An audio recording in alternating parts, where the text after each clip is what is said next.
Hello बच्चों, नमस्कार। स्वागत है आपका अपने परिवार रोजगार विद अंकित में। तो कैसे हैं आप सब लोग?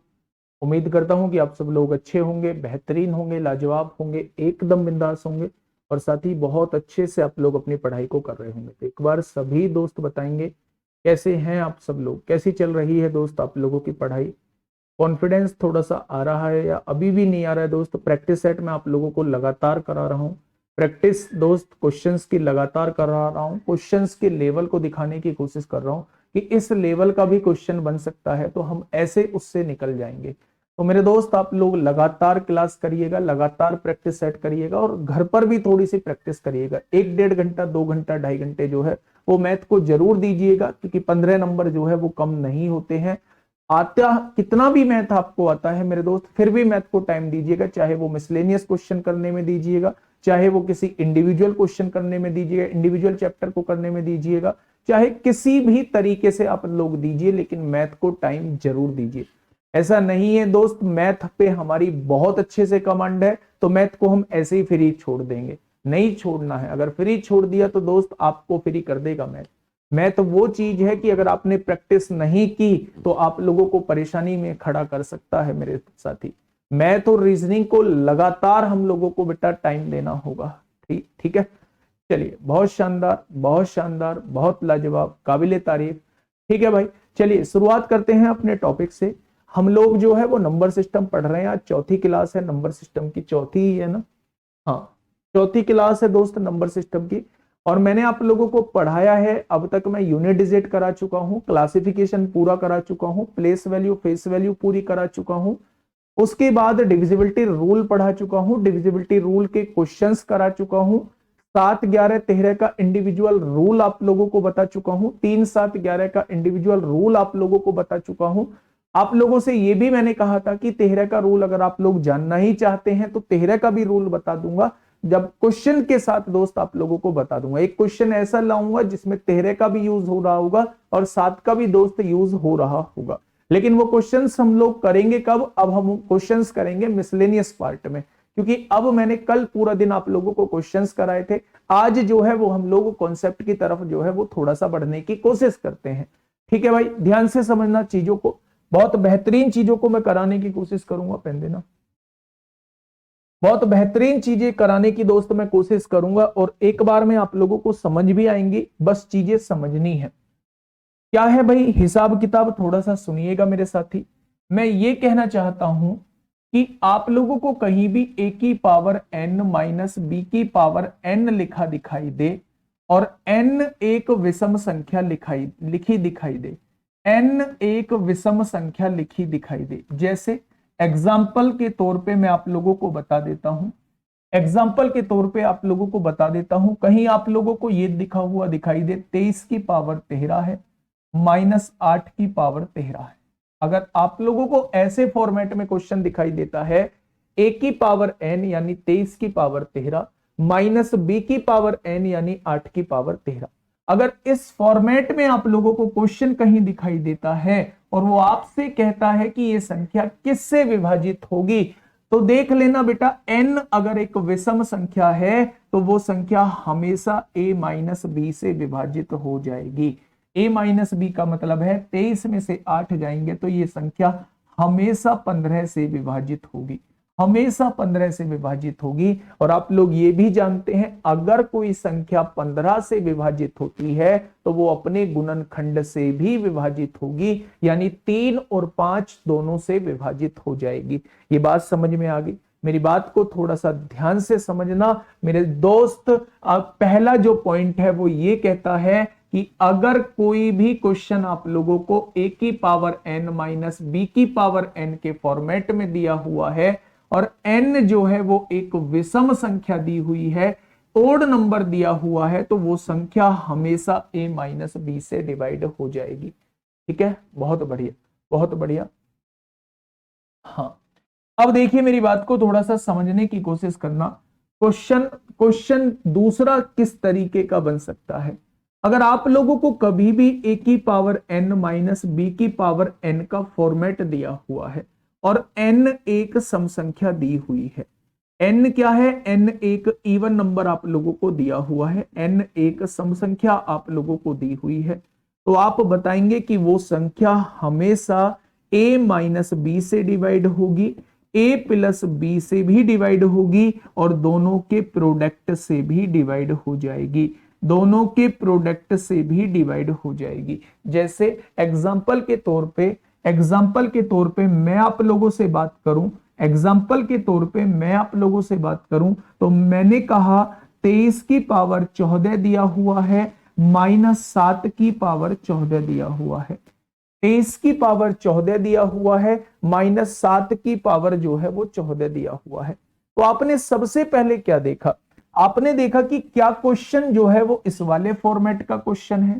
क्वेश्चन में लिखा हुआ है a की पावर n माइनस बी की पावर n लिखा हुआ है, और n क्या है मेरे दोस्त, एक सम संख्या है, यानी ये सम संख्या भी दी हुई है। तो याद रखना ये हमेशा किससे विभाजित होगा, 23 में से 7 गया तो 16 से विभाजित होगा, 23 प्लस 7 ये 30 से भी विभाजित होगा, और ये दोनों के प्रोडक्ट से भी विभाजित होगा, यानी ये संख्या 480 से भी विभाजित हो जाएगी, ये संख्या 480 से भी विभाजित हो जाएगी। तो मैंने ये दो रूल आप लोगों को बताए कि अगर क्वेश्चन a की पावर n माइनस बी की पावर n के फॉर्मेट में है तो आप लोगों को पावर चेक करनी है, अगर पावर ओड होती है तो वो हमेशा a माइनस बी से डिवाइड होगा, अगर पावर इवन होती है तो a माइनस बी से भी डिवाइड होगा, a प्लस बी से भी डिवाइड होगा और दोनों के प्रोडक्ट से भी विभाजित हो जाएगा।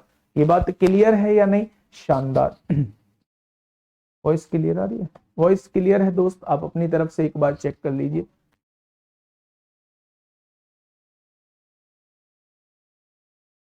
चलिए, बहुत शानदार, बहुत शानदार। तो बेटा ये दो कॉन्सेप्ट मैंने आप लोगों को बताए, एक तीसरे कॉन्सेप्ट की तरफ आप लोगों को लेके चल रहा हूं, लास्ट कॉन्सेप्ट की तरफ आप लोगों को लेके चल रहा हूं।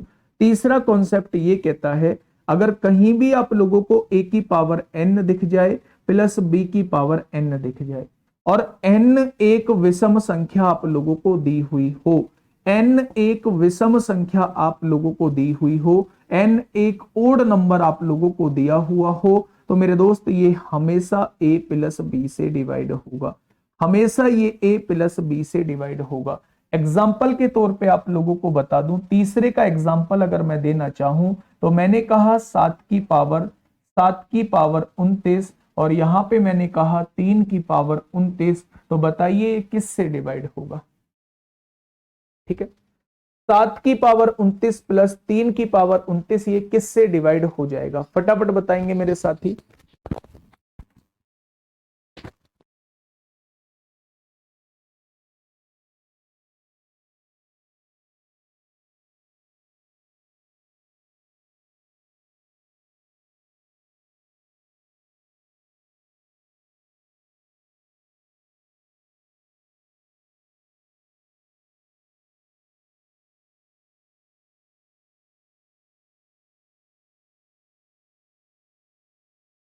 Hello hello hello hello hello hello,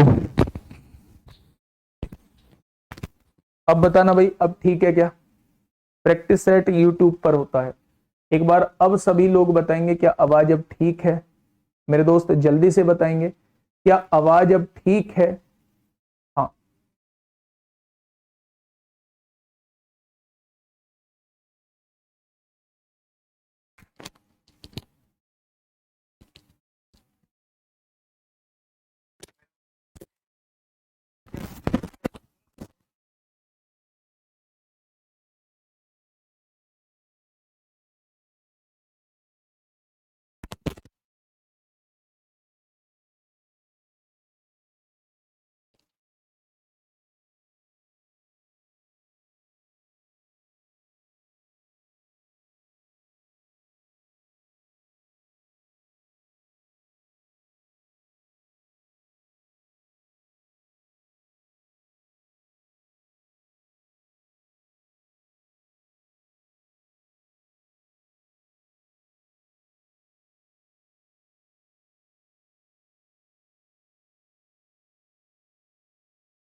hello,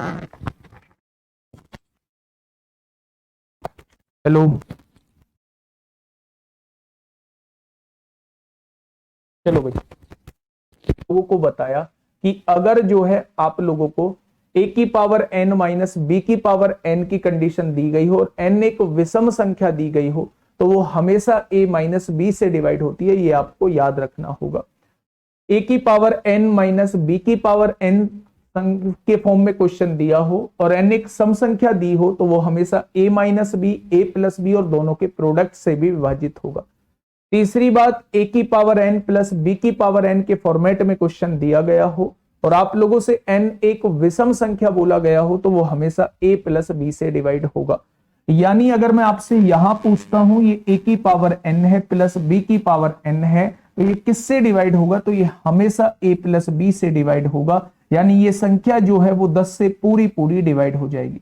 अब आपके दिमाग में बहुत तरह के क्वेश्चन आएंगे, उन क्वेश्चंस को सारों को क्लियर कर दूंगा। आपके दिमाग में आएगा कि क्या पावर का सेम होना जरूरी है, अगर पावर सेम नहीं हुई तो कैसे क्वेश्चन को करेंगे। क्या आप लोग यहां ये बात सोच रहे होंगे कि ठीक है आपने प्लस वाले में विषम संख्या का बता दिया, सम संख्या का क्यों नहीं बताया, क्या प्लस वाले में सम संख्या नहीं हो सकती। तो दोस्त उसका रीजन है कि जब आप देखो, मैं उसका रीजन बता देता हूं। आप कहना चाह रहे हैं, आप मुझसे कहना चाह रहे हैं, ध्यान से सुनना मेरे दोस्त। आपने एक बात बोली कि जी माइनस वाले में तो आपने दोनों बता दिए कि n एक सम संख्या होगा तो क्या होगा, n एक विषम संख्या होगा तो क्या होगा। तो मेरे दोस्त मैं बस आपसे ये पूछना चाह रहा हूं कि क्या प्लस वाले केस में भी ऐसा होगा। तो मैं आपसे बताता हूं बेटा क्यों नहीं होता। मैंने आपके सामने कहा a की पावर n प्लस बी की पावर n और n एक सम संख्या हो, ये कॉन्सेप्ट मैं बताने की कोशिश आप लोगों को कर रहा हूं। तो क्या दो जो है वो मेरी सम संख्या है, तो आप कहेंगे बिल्कुल सम संख्या है। अगर मैं n की जगह 2 पुट कर देता हूं तो क्या इसका कोई फॉर्मूला है, मैं पूछूं ये किससे डिवाइड होगा, तो इसका तो कोई फॉर्मूला ही नहीं होता। जब फॉर्मूला ही नहीं होता तो हम ये मान के चलते हैं कि जब n जो होगी वो सम संख्या होगी तो ये केस हम लोगों का बनेगा ही नहीं। इसलिए एग्जामिनर भी मेरे दोस्त कभी भी केस नहीं बनाएगा ये वाला, ठीक है। लेकिन क्वेश्चन अगर सम संख्या के रूप में दे दिया है तो आपको उसे विषम संख्या के रूप में बदलना होगा। कैसे, ध्यान से सुनना। मैं एक क्वेश्चन आप लोगों के सामने कह रहा हूं। मैंने आपसे कहा भाई 29 की, यहां मैंने दे दिया 7 की पावर 70 है, 7 की पावर 70 है प्लस 5 की पावर 70 है। अब मुझे बताइए ये संख्या किससे डिवाइड होगी। एग्जाम्पल यहां पे ले रहा हूं मेरे दोस्त। मैंने कहा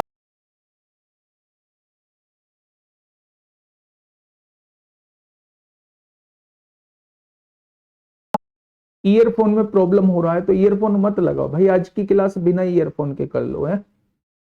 चलो इसका मुझे बताइए क्या होगा। आप कहेंगे जी प्लस वाला केस तो आपने बताया ही नहीं है, ए की पावर एन प्लस बी की पावर एन में एन एक सम संख्या हो, ये तो आपने बताया ही नहीं है। मैंने ये कहा है मेरे दोस्त ऐसा कोई क्वेश्चन बनता ही नहीं है। तो आपको इस पावर को किस में चेंज करना होगा, आपको इस पावर को ओड में चेंज करना होगा। कैसे, ध्यान से सुनिएगा। क्या मैं इसको लिख सकता हूं बेटा 7 की पावर 2 और बाहर पावर 35 ले दूं। क्या मैं इसको लिख सकता हूं 5 की पावर 2 बाहर पावर 35 ले दूं। आपने कहा ऐसे कैसे लिख सकते,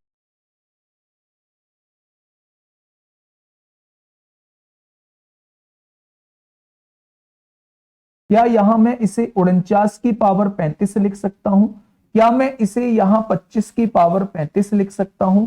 अब आपने केस पढ़ रखा है, आप कहेंगे ये ए की पावर एन और प्लस बी की पावर एन के फॉर्मेट में लिखी हुई है जहां एन एक विषम संख्या है, तो ये थर्ड वाला केस बन गया। ए की पावर एन प्लस बी की पावर एन का कोई केस हो और एन एक विषम संख्या हो तो वो हमेशा ए प्लस बी से डिवाइड होता है। ए प्लस बी से डिवाइड होता है तो दोस्त मेरे वो 49 प्लस 25 से डिवाइड होगा और 49 प्लस 25 से डिवाइड होने का मतलब है वो 74 से डिवाइड होगा। ये क्वेश्चन अभी जस्ट कुछ दिन पहले सीजीएल में पूछा गया है। सीजीएल में दोस्त ये क्वेश्चन आपसे पूछा गया है। 74 इस क्वेश्चन का बिल्कुल सही जवाब हो जाएगा। ठीक है भाई, बहुत बढ़िया, बहुत शानदार। तो ये आपके सामने जो है, अगर उसने प्लस वाले केस में पावर इवन दे दी है तो पहला आप लोगों का प्रायोरिटी होना चाहिए कि उन पावर्स को ओड बनाना है। आपको उसमें से कॉमन लेना होगा और पावर्स जो है वो ओड बन जाएंगी। ठीक है, आपको हमेशा 2 ओड लेना होगा, पावर जो है वो आपकी क्या बन जाएंगी, ओड बन जाएंगी। ठीक है भैया, चलिए बहुत शानदार। तो मेरे दोस्त आप लोग एक बार फिर से समझ लीजिए, यहां से क्वेश्चन बनते हैं। जब भी आप लोगों को इस फॉर्मेट का क्वेश्चन दिखाई दे, a की पावर n माइनस b की पावर n का क्वेश्चन दिखाई दे और n एक विषम संख्या हो, ओड नंबर हो, तो ये हमेशा इन दोनों के डिफरेंस से डिवाइड होगा। ये पहला केस हम लोगों ने डिस्कस कर लिया है। ठीक है, जब भी आप लोगों को इस तरीके की कंडीशन दिखाई दे, a की पावर n माइनस b की पावर n और n एक सम संख्या दिखाई दे, तो हमेशा इन दोनों के डिफरेंस से भी डिवाइड होगा, हमेशा इन दोनों के सम से भी डिवाइड होगा, हमेशा इन दोनों के डिफरेंस और सम के प्रोडक्ट से भी डिवाइड हो जाएगा। ठीक है भाई, अब देखिए तीसरा केस मैंने क्या बताया। तीसरा केस मैंने ये बताया मेरे दोस्त, a की पावर n प्लस b की पावर n का फॉर्मेट मिलता है, a की पावर n प्लस b की पावर n का फॉर्मेट मिलता है और n एक विषम संख्या होती है तो कुछ करने की जरूरत नहीं है, वो संख्या हमेशा a प्लस b से डिवाइड होगी, यानी ये संख्या हमेशा 10 से डिवाइड हो जाएगी। ठीक है भाई, बहुत बढ़िया, बहुत शानदार। लेकिन आपके दिमाग में एक क्वेश्चन आया मेरे साथी, अगर यहां इवन पावर दे दे, विषम ना दे के, ओड पावर ना दे के इवन पावर दे दे, तो क्या करेंगे? तो आपको पावर जो है वो ओड बनानी होंगी, उसमें से 2 कॉमन लेके पावर ओड बन जाएंगी और जैसे ही पावर ओड बन जाएंगी ये वाला कॉन्सेप्ट आपका लग जाएगा। अब एक बच्चे का कमेंट मैंने पढ़ा कि सर क्या भैया, क्या इनको रटना ही पड़ेगा, क्या और भी कोई तरीका है? वैसे तो ये चीज याद रहेंगी, लेकिन याद नहीं रहती है तो मैं आप लोगों को बता देता हूं। तो कैसे करना है, मान लो आपको इस फॉर्मेट का क्वेश्चन मिला, ये वाला क्वेश्चन आप लोगों को मिला, तो आपको पावर कुछ भी दी गई हो, जैसे पावर क्या दी गई है, विषम दी गई है, तो आप विषम पावर 1 रख के क्वेश्चन को बना लेना। आप विषम पावर 1 रख के क्वेश्चन को बना लेना। 23 में से 8 जाएगा तो 15 आएगा, ये एक संख्या 15 से डिवाइड होगी। फिर आपसे यहां कहा गया है पावर सम संख्या है, ये क्वेश्चन आप लोगों को दिया गया है, सम संख्या है, तो बेटा सम संख्या 2 रख के क्वेश्चन को बना लेना। ए स्क्वायर माइनस बी स्क्वायर का फॉर्मूला क्या होता है, ए माइनस बी से भी डिवाइड होगा, ए प्लस बी से भी डिवाइड होगा और दोनों के प्रोडक्ट से भी डिवाइड हो जाएगा। तो ऐसे आप लोग चीजों को याद रख सकते हैं, ऐसे आप चीजों को याद रख सकते हैं। एक बच्चे ने अब क्वेश्चन पूछा है, सर पावर सेम ना हो तो, एक और कॉन्सेप्ट आप लोगों को बता दूं, मैंने आप लोगों के सामने लिखा, मैंने आप लोगों के सामने दोस्त क्या लिखा, मैंने आपसे कहा 15 की पावर कितना दिया हुआ है, 15 की पावर जो है वो 30 दिया हुआ है। ठीक है, और प्लस में माइनस में 15 की पावर जो है वो 30 दिया हुआ है, माइनस यहां जो दिया हुआ है वो 3 की पावर जो है वो मैंने 60 दिया हुआ है, 3 की पावर 60 दिया हुआ है।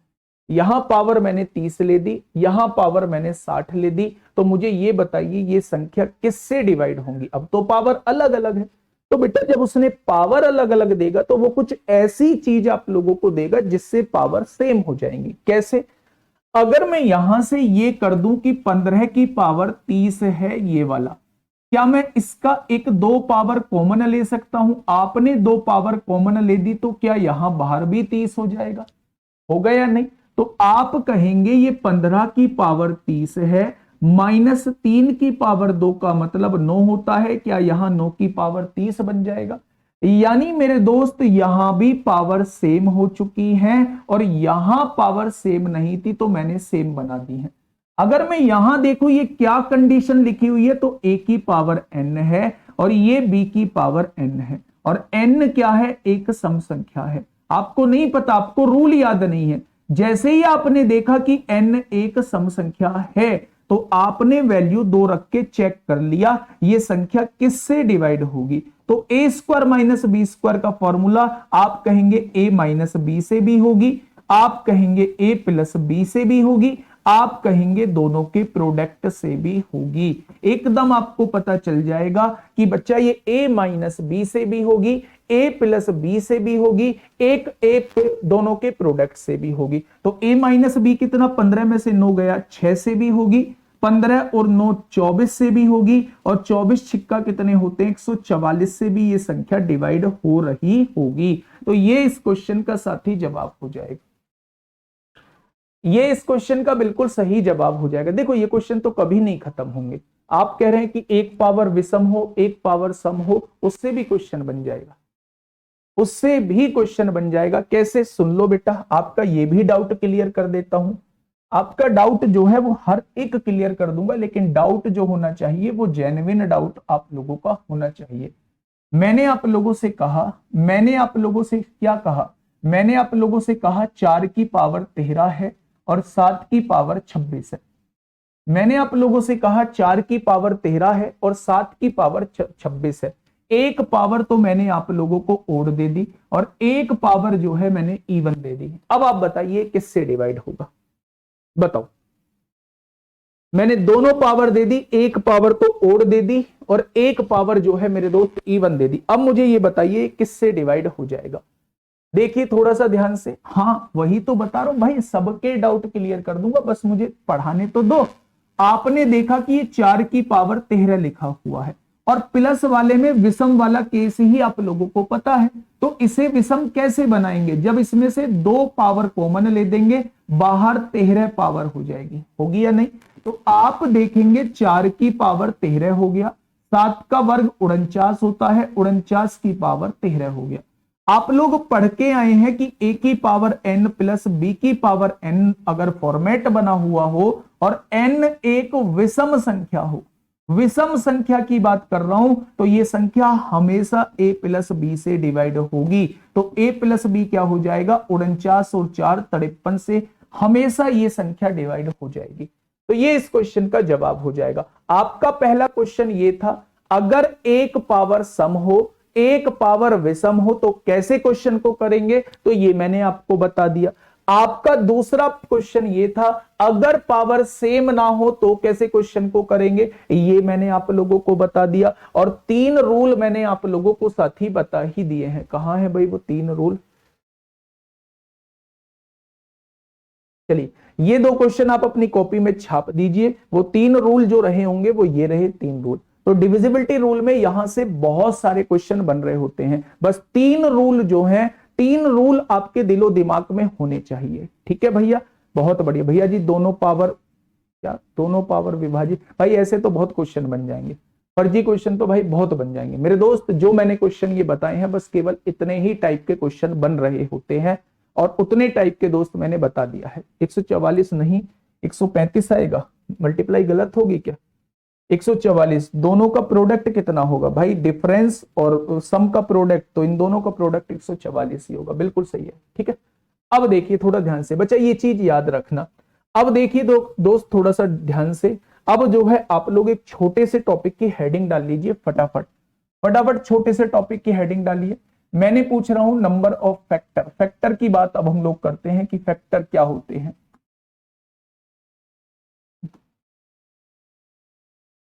फैक्टर्स क्या होते हैं दोस्त, उसकी बात अब हम लोग करते हैं। फैक्टर्स को कहा जाता है गुणनखंड, क्या कहा जाता है, फैक्टर्स को कहा जाता है गुणनखंड कहा जाता है। शांति बनाइए अब आप लोग, हाँ शांति बनाइए बच्चे।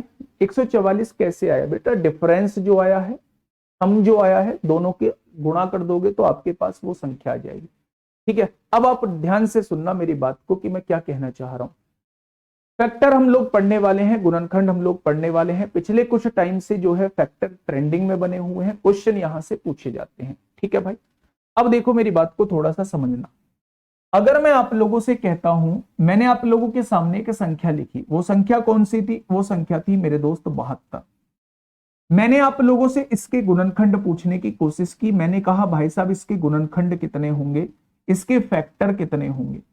तो आपने कहा जी सबसे पहले तो गुणनखंड हमें बता दो कि गुणनखंड होते क्या हैं, फैक्टर होते क्या हैं। तो फैक्टर जो होंगे वो सारी संख्याएं जो 72 को डिवाइड कर देंगी वो सारी संख्याएं फैक्टर कहलाएंगी। क्या कहलाएंगी? वो सारी संख्याएं फैक्टर कहलाएंगी। सर क्वेश्चन से कॉन्सेप्ट क्लियर करते चलिए बेटा, सारे क्वेश्चन बताए तो हैं, ये सारे आए हुए क्वेश्चन हैं, ये सारे जो हैं ये आए हुए क्वेश्चन हैं, सारे क्वेश्चन बताए तो हैं मैंने। क्वेश्चन से कॉन्सेप्ट बिल्कुल क्लियर करते चल रहा हूं मैं, तो क्वेश्चन आपको दे रहा हूं करने के लिए।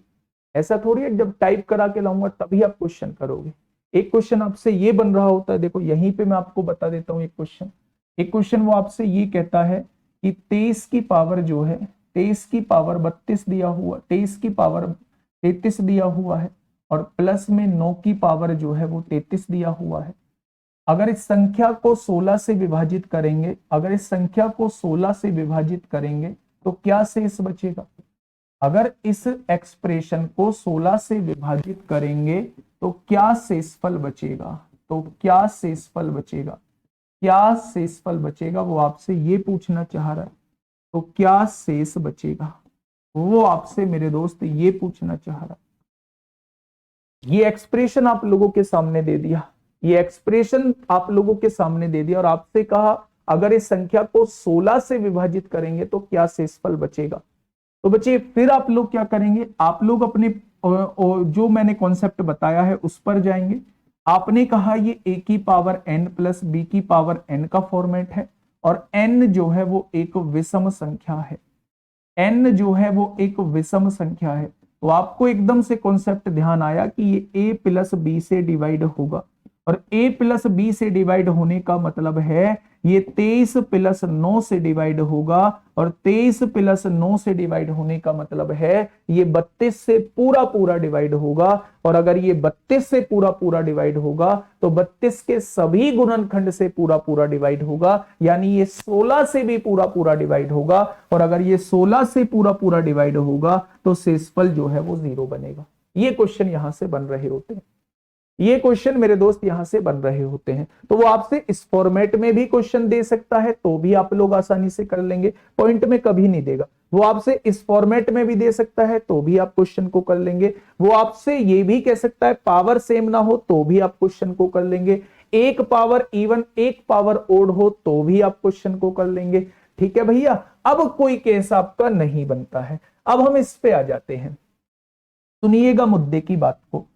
मैंने आपके सामने एक संख्या लिखी 72, मैंने आपसे पूछा कि इसके गुणनखंड क्या होंगे, मैंने आप लोगों से पूछा कि इसके गुणनखंड क्या होंगे, इसके बच्चा फैक्टर क्या होंगे।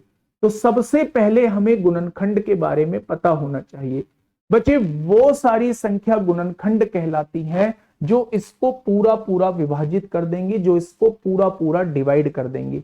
ठीक है भाई, अब ध्यान से सुनना बेटा, ऐसे भी कमेंट है एक सर अब हम मेरे सारे क्वेश्चन होने लगे हैं, थैंक यू भैया, बहुत बढ़िया, बहुत शानदार।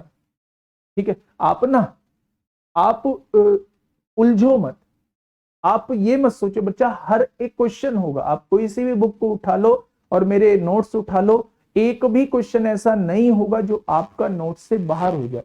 लेकिन आप नोट से बाहर भेज सकते हो जब आप क्लास पे ध्यान नहीं दोगे और फिर आप अपना ब्लेम जो है वो मेरे ऊपर करोगे कि आपने ठीक से नहीं पढ़ा है। मेरे दोस्त, मैं एक शानदार कंटेंट देने की कोशिश कर रहा हूं और मैं अपने आप से पूरी तरीके से सेटिस्फाई हूं कि मैं एक शानदार कंटेंट दे पा रहा हूं। और ये चीज वो बता देंगे दोस्त जो पढ़ने वाले बच्चे हैं, लेकिन जिन्हें कमेंट ही करना है, लगातार कमेंट करते रहना है, तो दोस्त उनके लिए तो मैं कुछ भी नहीं पढ़ा। मानते हो या नहीं? 16 की जगह 15 होता, 15 की जगह 13 होता, ऐसी कोई वैल्यू बता देंगे आप मुझे जो टूटेगी नहीं। भाई क्यों देगा वो ऐसे क्वेश्चन, वो क्यों देगा? आपसे 100 का अंडर रूट पूछता है, आप आसानी से बता देंगे। आपसे वो 25 का अंडर रूट पूछता है, वो आप आसानी से बता देंगे। आपसे वो 125 का पूछ सकता है, आपसे वो 625 का पूछ सकता है, क्योंकि ये निकालना जो है वो आसान है। लेकिन वो आपसे कभी पूछेगा क्या? आपने कभी आज तक देखा है 10 करोड़ 5 लाख 10 करोड़ 50 लाख 57,533 का वर्गमूल बताओ? क्या वो निकालना इतनी जल्दी पॉसिबल है? क्या जितना टाइम हमें पेपर के लिए मिला है उसमें वो क्वेश्चन हम लोग सही से कर पाएंगे? उसे सही से कर पाए तो क्या दूसरे क्वेश्चन को हम टाइम दे पाएंगे? ऐसा थोड़ी है भाई जो दिमाग में आ रहे हैं वही क्वेश्चन रख देंगे। कोई क्वेश्चन की कंडीशन भी तो होगी पेपर में रखने की, या जो दिमाग में आया बस वही रख दिया। इसलिए मेरे दोस्त ज्यादा मत सोचा करो। मैं जो सोच के क्वेश्चन ला रहा हूं वो एकदम एग्जाम ओरिएंटेड क्वेश्चंस लेके आपके सामने आ रहा हूं। ठीक है भाई, चलिए अब देखिए फैक्टर क्या होते हैं। तो वो सारी संख्याएं जो इस 72 को पूरा पूरा डिवाइड कर देंगी वो सारी संख्याएं हमारी गुणनखंड कहलाएंगी। तो मेरे दोस्त 72 को विभाजित करने वाली अब आप संख्या बता दो। तो आप कहेंगे 72 जो है वो 1 से भी डिवाइड होता है, 72 जो है वो 2 से भी डिवाइड होता है। अगर मैं देखूं 72 3 से भी होता है क्या? बिल्कुल होता है, 7 और 2 9। 72 4 से भी होता है, बिल्कुल होता है। 72 6 से भी डिवाइड होगा, 72 8 से भी होगा, 72 9 से भी होगा, 72 12 से भी होगा, 72 18 से भी होगा, 72 24 से भी होगा, और 72 किससे हो जाएगा बेटा? 72 जो है वो 36 से भी हो जाएगा, और 72 किससे होगा? खुद 72 से हो जाएगा। क्या ये बात क्लियर है आप लोगों की? यानी ये जो आपके सामने संख्याएं लिखी हुई हैं ये इसके फैक्टर लिखे हुए हैं। क्या लिखे हुए हैं? ये इसके फैक्टर लिखे हुए हैं, यानी ये इसके गुणनखंड लिखे हुए हैं। चलिए भाई चलो, गुणनखंड लिखे हुए हैं, इसमें आप कुछ चीजें देख रहे होंगे। अगर मैं आपसे पूछूं कि इसके कुल गुणनखंड कितने होंगे, यानी मैं आपसे टोटल फैक्टर पूछना चाह रहा हूं, मैं आपसे टोटल फैक्टर पूछना चाह रहा हूं, मैं इसके कुल गुणनखंड आपसे पूछना चाहता हूं। तो आप काउंटिंग करेंगे 1 2 3 4 5 6 7 8 9 10 11 12। मैंने कहा इसके टोटल फैक्टर जो है वो 12 है। ठीक है भाई, टोटल फैक्टर जो है वो 12 है। अगर मैं आपसे पूछूं कि भाई इसमें कुछ इवन भी तो होंगे, कुछ सम संख्याएं भी तो होंगी, तो आपने कहा बिल्कुल होंगी। इवन वाले को काउंट करके बताऊं तो एक ये इवन है, ये इवन है, ये इवन है, ये इवन है, ये है, ये है, ये है, ये है और ये है। क्या इवन फैक्टर आपसे पूछूं तो 1 2 3 4 5 6 7 8 9। क्या इवन फैक्टर आप लोग मुझे 9 बता देंगे? अगर मैं आपसे ओड फैक्टर यहीं पे पूछता हूं कि ओड फैक्टर कितने हैं, तो आप लोग क्या कहेंगे कि भैया बच्चे कुछ ओड है, 1 और 3 ओड हो गया, 9 ओड हो गया, यानी 3 जो है वो ओड फैक्टर है। तो एक बात मुझे बताइए, ये इवन और ओड को जोड़ के हमेशा किसके बराबर आना चाहिए? टोटल के बराबर आना चाहिए। ठीक है, गुणनखंड से क्वेश्चन बनते हैं 6-7। पहला क्वेश्चन होता है वो आपसे टोटल गुणनखंड पूछ सकता है, वो आपसे टोटल गुणनखंड पूछ सकता है, यानी कुल गुणनखंडों की संख्या पूछ सकता है। दूसरा वो आपसे पूछ सकता है इवन गुणनखंड पूछ सकता है, यानी कि सम गुणनखंड वो आपसे पूछ सकता है। तीसरा वो आपसे क्या पूछ सकता है? तीसरा वो आपसे ओड गुणनखंड भी पूछ सकता है, विषम गुणनखंड भी पूछ सकता है। चौथा क्या पूछ सकता है? वो आपसे प्राइम फैक्टर भी पूछ सकता है, प्राइम फैक्टर भी पूछ सकता है, यानी कि अभाज्य गुणनखंड भी वो आपसे पूछ सकता है। क्या पूछ सकता है? अभाज्य गुणनखंड भी वो आपसे पूछ सकता है। अगर पांचवा प्रैक्टिस है, पांचवा अगर मैं बात करूं तो वो आपसे कुल गुणनखंडों का योग पूछ सकता है। वो आपसे कुल गुणनखंडों का योग आपसे पूछ सकता है, कुल गुणनखंडों का योग आपसे पूछ सकता है। छठा अगर मैं बात करूं तो वो आपसे सम गुणनखंडों का योग पूछ सकता है, सम गुणनखंडों का योग पूछ सकता है। और सातवां अगर मैं बात करता हूं तो वो आपसे विषम गुणनखंडों का योग पूछ सकता है, विषम गुणनखंडों का योग आपसे पूछ सकता है, विषम गुणनखंडों का योग आपसे पूछ सकता है। और आठवां अगर बात करूं तो वो किसी का मल्टीपल आपसे पूछ सकता है, किसी का मल्टीपल आपसे पूछ सकता है, किसी का मल्टीपल आपसे पूछ सकता है।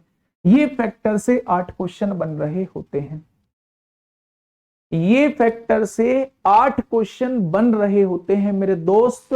अगर टोटल पूछता है, इवन पूछता है, ओड पूछता है, प्राइम पूछता है, टोटल का योग पूछेगा, इवन का योग पूछेगा, ओड का योग पूछेगा। आप कहोगे कि अभाज्य का भी योग पूछेगा? कभी भी नहीं पूछेगा। पहला डाउट आपका ये खत्म। आप कहोगे जी किसी का मल्टीपल भी पूछ सकता है, तो मेरा क्वेश्चन है बिल्कुल पूछ सकता है। इन 8 क्वेश्चन से अलग फैक्टर से क्वेश्चन बन ही नहीं सकता। अब मैं एक एक करके आपको बताता हूं, केवल आधे घंटे का टॉपिक है। अगर आप ठीक से पढ़ाने दोगे तो आधे घंटे में ये 8 चीज आप आसानी से निकाल पाओगे। आधे घंटे में दोस्त 8 चीज जो है वो आप आसानी से निकाल पाओगे। मैंने कहा था जब क्लास में आया करो तो परिणाम बैच की क्लास पढ़ के आ जाना, लेकिन आपने किसी ने हिम्मत नहीं की परिणाम बैच को पढ़ने की। भाई साहब मैंने उसमें पूरी ताकत लगाई हुई है, एक एक चीज बेहतरीन तरीके से पढ़ाई हुई है। देखना, मैंने कहा कि भैया 72, भैया इंग्लिश में ही तो लिखा है, कुल गुणनखंडों का योग यानी कि टोटल फैक्टर्स का सम पूछा है। सम गुणनखंडों का योग यानी इवन फैक्टर्स का सम पूछा है। ओड फैक्टर्स का सम पूछा है। यहां मल्टीपल पूछ रहा है। ठीक है भैया, चलिए ध्यान से सुनना। मैंने पूछा, आपके सामने एक संख्या दी, बेटा ध्यान से सुनना, पहले 72 का ही हिसाब किताब कर लेते हैं। 72 पर ही मैं सारे केस आप लोगों को बता देता हूं। तो सबसे पहले जिस भी संख्या के क्वेश्चन पूछे जाए उसका फैक्टराइजेशन करिए और शुरुआत 2 से करिए। 2 से काटा तो 36 बार कटा, 2 से काटा तो 18 बार कटा, 2 से काटा तो 9 बार कटा, 2 से नहीं कटेगा, 3 से काटा 3 बार कटा, और 3 से काटा 2 1 बार कटा। क्या आपने ये लिख दिया? अब देखिए मेरी बात को समझिए थोड़ा सा। क्या मैं 72 को पावर की फॉर्म में लिख सकता हूं? क्या मैं 72 को लिख सकता हूं 2 की पावर 3 गुणा 3 की पावर 2? तो आप कहेंगे बिल्कुल लिख सकते हो। एक आसान सा तरीका बता रहा हूं बेटा, एक आसान सा तरीका बता रहा हूं, ठीक है। चलिए एक आसान सा तरीका बता रहा हूं सब चीज निकालने का। मैंने पूछा टोटल फैक्टर कितने होंगे, मैंने आपसे पूछा कुल गुणनखंड कितने होंगे, तो आपने क्या करना है, ध्यान से सुनना। सबसे पहले दी हुई संख्या का फैक्टराइजेशन करके उसे पावर के फॉर्म में लिख लेना है। और अगर टोटल फैक्टर आपसे पूछा जाता है तो सबकी पावर में 1 का इंक्रीमेंट कर देना है। 2 में 1 बढ़ाया तो 3, यानी यहां क्या हो जाएगा, टोटल फैक्टर 12 हो जाएंगे। क्या टोटल फैक्टर 12 ही निकल के आए थे? तो आपने कहा जी बिल्कुल निकल के आए थे। कंक्लूजन ये हो चुका है, जिस भी संख्या का आपसे क्वेश्चन पूछा जाता है सबसे पहले उसका फैक्टराइजेशन करिए, उसे पावर के फॉर्म में लिखिए। अगर टोटल फैक्टर आपसे पूछा जाता है तो सबकी पावर में 1 बढ़ा दीजिए, गुणा करोगे तो टोटल फैक्टर आपके सामने आ जाएगा। ठीक है भाई, अब देखिए मेरी बात को समझना। वो आपसे सम गुणनखंड भी पूछ सकता है, वो आपसे इवन फैक्टर भी पूछ सकता है। तो आपको इवन के लिए क्या करना है, आपको सबसे पहले फैक्टराइजेशन करना है, फिर पावर के रूप में लिखना है। अगर उसने सम गुणनखंड आपसे पूछे हैं तो सम देख लो कौन सा सम है। क्या 2 सम है? आप कहेंगे बिल्कुल सम है। तो सम की पावर में कोई बढ़ोतरी मत करो। आगे आपने देखा कि क्या ये सम है, तो आपने कहा बिल्कुल सम नहीं है, तो इसकी पावर में 1 बढ़ा दो, तो सम गुणनखंड कितने आ जाएंगे? 9 आ जाएंगे। मैं बस ये कहने की कोशिश कर रहा हूं कि टोटल के केस में हर एक की पावर में 1 बढ़ाना है, सम के केस में सम वाले को ऐसे ही छोड़ देना है और विषम वाले की पावर में 1 बढ़ाना है। मैंने सम वाले की पावर एज इट इज छोड़ दी, विषम वाले की पावर में 1 बढ़ाया, तो यहां टोटल सम फैक्टर कितने निकल के आ गए? 9 आ गए। ठीक है, 1 क्यों सम करा है भैया? वैसे तो बताने का दोस्त टाइम नहीं है, थोड़ा सा आप लोग कोऑपरेट करो। 1 इसलिए करते हैं क्योंकि 1 जो होता है वो सबका फैक्टर होता है। 1 की हमने काउंटिंग नहीं करी है, 1 जो होता है वो सबका फैक्टर होता है। हर कोई संख्या 1 से डिवाइड हो जाती है। तो जब हम टोटल फैक्टर निकाल रहे होते हैं तो 1 को बढ़ा के इसलिए लिखते हैं क्योंकि हमें 1 को भी काउंट करना है। लेकिन जब हम इवन फैक्टर निकाल रहे होते हैं, इवन में क्यों नहीं बढ़ाते हैं? क्योंकि 1 जो है वो इवन नहीं है, 1 इवन नहीं है, इसलिए इवन वाली संख्या में हम 1 नहीं बढ़ाते हैं, ओड वाली संख्या में 1 बढ़ा देते हैं। ठीक है दोस्त, चलिए अगर मैं आपसे यही पूछूं कि भाई विषम गुणनखंड कितने होंगे, अगर मैं आपसे पूछूं कि विषम गुणनखंड कितने होंगे, तो आप कहना सम वाले को बिल्कुल छोड़ दो, विषम की पावर में 1 बढ़ा दोगे तो विषम गुणनखंड आपके सामने आ जाएंगे। आपने सही किया है या नहीं किया है, इस बात से पता लगा सकते हो कि सम गुणनखंड और विषम गुणनखंड को जोड़ के हमेशा टोटल के बराबर आना चाहिए। ये चीज आपके दिमाग में आ गई क्या? बहुत शानदार, बहुत शानदार। अब देखो दोस्त, मैं एक चीज आप लोगों को और समझाता हूं। मान लो मेरे पास दो तरीके के क्वेश्चन दिए हुए हैं। एक क्वेश्चन तो साथी ये है, 2 की पावर 3, 3 की पावर 2, 5 की पावर 3, 7 की पावर 9 और 11 की पावर जो है वो 3 दिया हुआ है। एक दूसरा ये दिया हुआ है, 2 की पावर 3, 3 की पावर 4, 4 की पावर 5, 5 की पावर 6, 6 की पावर 7, 7 की पावर 8। एक ये क्वेश्चन मेरे सामने दिया हुआ है और मुझसे क्या पूछा गया है, अभाज्य गुणनखंड पूछा गया है। क्या पूछा गया है, मुझसे अभाज्य गुणनखंड पूछा गया है। यानी कि अगर मैं बात करूं तो मुझसे प्राइम फैक्टर पूछा गया है। क्या पूछा गया है, मुझसे प्राइम फैक्टर आपसे पूछा गया है। तो मेरे दोस्त, ऐसे क्वेश्चन को करने का तरीका क्या होता है वो थोड़ा सा सुन लीजिए। भाई आप टोटल भी निकाल देंगे, आप इवन भी निकाल देंगे, आप ओड भी निकाल देंगे, जरा सी भी परेशानी आपको नहीं होगी। लेकिन जब बात आती है अभाज्य गुणनखंड की तो आपको कुछ चीजें जो है वो चेक करनी होती है। कौन सी चीजें चेक करनी होती है? जब भी आपसे अभाज्य गुणनखंड पूछे तो आप ये देख लेना कि दी गई संख्या क्या सारी की सारी अभाज्य है। 2 भी अभाज्य है, 3 भी अभाज्य है, 5 भी अभाज्य है, 7 भी अभाज्य है और 11 भी अभाज्य है।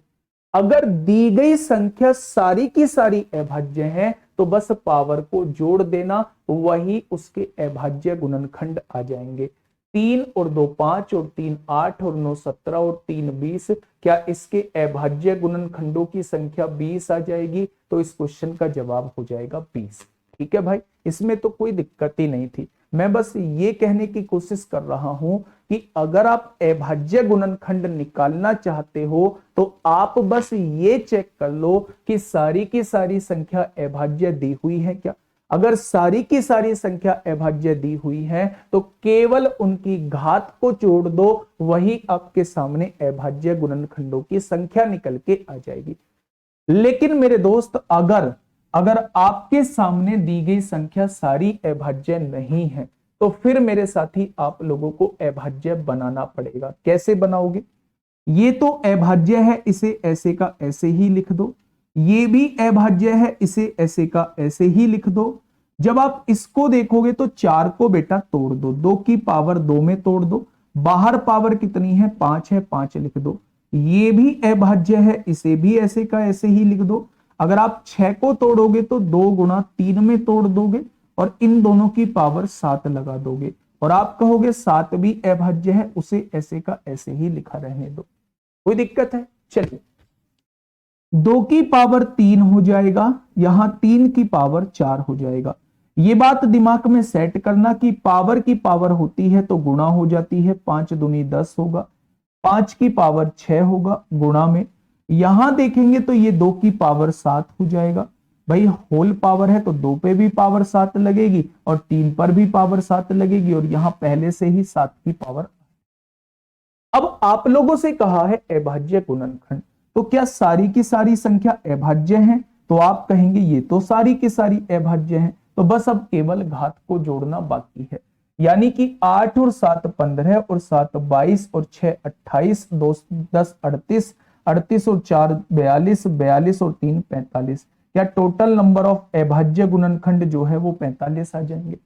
या टोटल नंबर ऑफ अभाज्य गुणनखंड जो है वो 45 आ जाएंगे? तो मेरे साथी इसका जो बिल्कुल सही जवाब हो जाएगा वो 45। भाई 3 और 4 7, 7 और 10 17, 6 23, 7 30, 7 37, 37 और 8 45 हो जाएंगे। क्या इस बात में किसी को कोई दिक्कत है? जस्ट एक बार मैं चीजों को रिकॉल करने की कोशिश करता हूं। अगर आपसे टोटल फैक्टर पूछे गए हैं तो सबसे पहले फैक्टराइजेशन करिए, पावर के फॉर्म में लिखिए। अगर टोटल फैक्टर पूछा जाता है तो सबकी पावर में एक एक का इंक्रीमेंट कर दीजिए, गुणा करेंगे तो आंसर आपके सामने आ जाएगा। अगर आपसे इवन फैक्टर पूछा जाता है तो इवन फैक्टर की पावर में कोई बढ़ोतरी मत कीजिए और सबकी पावर में एक एक बढ़ा दीजिए, आपके सामने आंसर आ जाएगा। अगर आपसे ओड फैक्टर पूछा जाता है, अगर आपसे ओड फैक्टर पूछा जाता है तो मेरे दोस्त, हाँ, रविंद्र अहिरवार, सर जी कुछ समझ नहीं आ रहा है क्योंकि एमपी पुलिस की फिजिकल की तैयारी कर रहा हूं। रनिंग के बाद 2 दिन रनिंग के बाद दिन भर नींद आती है। भाई अब इसमें आप मेरी दिक्कत बताओ, मुझ में कहाँ दिक्कत आई। अब आप उसमें मेरी परेशानी बताओ कि मतलब मुझसे कहाँ परेशानी। आप एग्जाम के फिजिकल की तैयारी कर रहे, मतलब किसी कंपटीशन के फिजिकल की तैयारी कर रहे हैं और उसमें आपको दिन भर नींद आती है, तो बच्चे अब इसमें मेरा कहाँ ताल्लुक रह गया। या तो आप फिजिकल की ही तैयारी करो, या दोस्त इस तरीके से चीजों को मैनेज करो कि पढ़ भी पाओ। दोस्त उसमें तो आप लोगों को ही देखना होगा, है ना। चलिए सेकंड बता देता हूं मेरे दोस्त, अगर सारी की सारी अभाज्य हैं तो पावर्स को जस्ट जोड़ना होता है, लेकिन अगर सारी की सारी अभाज्य नहीं है तो पहले अभाज्य बनाना होता है। इसे 4 को तोड़ दीजिए 2 की पावर 2 में और बाहर पावर 5 है। इसे 6 को तोड़ दीजिए 2 गुणा 3 में, बाहर पावर 7 है, 7 की पावर 8। यहां देखेंगे ये ऐसे ही लिख दिया, ये ऐसे ही लिख दिया, पावर की पावर गुणा हो गई, 5 की पावर 6, 2 की पावर 7, 3 की पावर 7, 7 की पावर 8। अब आप देखोगे, अब आप देखोगे, हाँ अब आप देखोगे सारी की सारी संख्या अभाज्य संख्या है, तो जस्ट इनकी पावर्स को जोड़ दीजिए, यही आपके सामने अभाज्य गुणनखंड आ जाएंगे। ये बात समझ में आ गई बेटा। अभाज्य गुणनखंड के बारे में भी मैं आप लोगों को बता चुका हूं, अभाज्य गुणनखंड कैसे निकलते हैं, अभाज्य गुणनखंड कैसे निकलते हैं वो मैं आपको बता चुका हूं। ठीक है भाई, अब ये चारों चीज आपके समझ में आ चुकी हैं। ठीक है, वॉइस में फरफर हो रहा है, फरफर होने दो, बात उसकी नहीं है। अब दोस्त हम लोग आगे बढ़ते हैं, मैं 3 चीज और आप लोगों को बता रहा हूं, फिर उसके बाद क्वेश्चन की तरफ आप लोगों को लेके चलूंगा। आपके सामने क्वेश्चन दिया है 72, और 72 को हम लोगों ने कैसे लिखा था, 2 की पावर 3 लिखा था और 3 की पावर 2 लिखा था। क्या ऐसे ही 72 को लिखा था भाई? 2 की पावर 3 8 हो जाएगा, 3 की पावर 2 9 हो जाएगा, 8 नाम 72 हो जाएंगे। ठीक है भाई, ऐसे ही तो लिखा था। मैं योग पूछ रहा हूं, सबसे पहले मैंने आपसे पूछा कि भाई कुल गुणनखंड जो भी हैं उन सब का योग कितना होगा, कुल गुणनखंडों का योग कितना हो जाएगा, ये आप लोगों को बताना है। बहुत छोटी सी वैल्यू देके आपसे योग पूछ सकता है, तो आप लोगों को उसके लिए तैयार रहना है।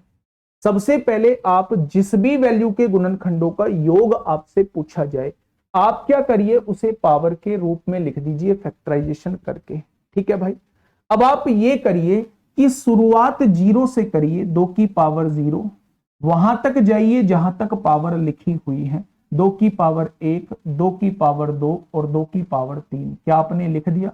बीच में गुणा लगी है, गुणा लगाइए, शुरुआत 0 से करिए और वहां तक जाइए जहां तक पावर लिखी हुई है। अब आपके दिमाग में आएगा जी यहां पावर 57 दे देगा तो कैसे करेंगे, वो एक अलग कॉन्सेप्ट बन जाएगा एपीजीपी का, वो कभी 57 देगा ही नहीं। वो आपको मैक्सिमम 3 या मैक्सिमम टू मैक्सिमम 4 पावर तक क्वेश्चन पूछ सकता है, ये विशेष याद रखना। 2 की पावर 0 1 होता है, 2 की पावर 1 2 होगा, 2 की पावर 2 4 होगा, 2 की पावर 3 8 हो जाएगा। किसी की पावर 0 1 होता है, 3 की पावर 1 3 होगा, 3 की पावर 2 जो है वो 9 हो जाएगा। अगर यहां से देखूं तो 8 4 12, 2 14 और 1 15 हो जाएगा। यहां देखूंगा तो 9 3 12 और 1 13 हो जाएगा। 13 पंजे 65 को 5 हासिल 6, 13 एकम 13 6 19 हो जाएगा। यानी जितने भी गुणनखंड होंगे, जितने भी गुणनखंड होंगे बेटा, उन सबके योग जो होगा वो 195 होगा। इतना हो जाएगा 195। बस आपको क्या करना है, ये थोड़ा सा लेंदी प्रोसेस हो जाता है, लेकिन दोस्त सीखना है। बाई चांस उसने बहुत छोटी वैल्यू दे दी, उसने कह दिया 36 के सभी गुणनखंडों का योग बताइए, 120 के सभी गुणनखंडों का योग बताइए, 360 के सभी गुणनखंडों का योग बताइए, तो मेरे दोस्त ये छोटी वैल्यूज गिनती में आती हैं। और छोटी वैल्यूज का बस आपको तरीका पता होना चाहिए, 2 स्टेप में क्वेश्चन को सॉल्व कर दोगे। मैंने क्या कहा, सबसे पहले जिस भी संख्या का आपसे पूछा जाए कुल गुणनखंडों का योग क्या होगा, योग क्या होगा, तो आप क्या करेंगे, आप उसे पावर की फॉर्म में लिख देंगे। पावर की फॉर्म में लिख के बेटा शुरुआत 0 से करेंगे, 2 की पावर 0 प्लस 2 की पावर 1 प्लस 2 की पावर 2 प्लस 2 की पावर 3, यहां तक पहुंच गए। इसे भी ऐसे ही लिखेंगे, 3 की पावर 0 प्लस 3 की पावर 1 प्लस 3 की पावर 2। ठीक है भाई, अगर यहां से देखूं तो इसको सॉल्व करेंगे तो ये 15 आएगा, और इसको सॉल्व करेंगे 13, 15 की 13 में गुणा करेंगे 195 आ जाएगा। ठीक है, बहुत बढ़िया। 2 की पावर 0 तो 0 ही होगा बेटा, किसी की पावर 0 होती है तो वो हमेशा 1 होता है। किसी की पावर 0 होती है तो वो हमेशा 1 होता है। ठीक है, हाँ ठीक है भाई। चलिए देखो बात को समझना। अब दूसरा क्वेश्चन यहां आपसे पूछ रहा हूं, समगुणनखंडों का योग।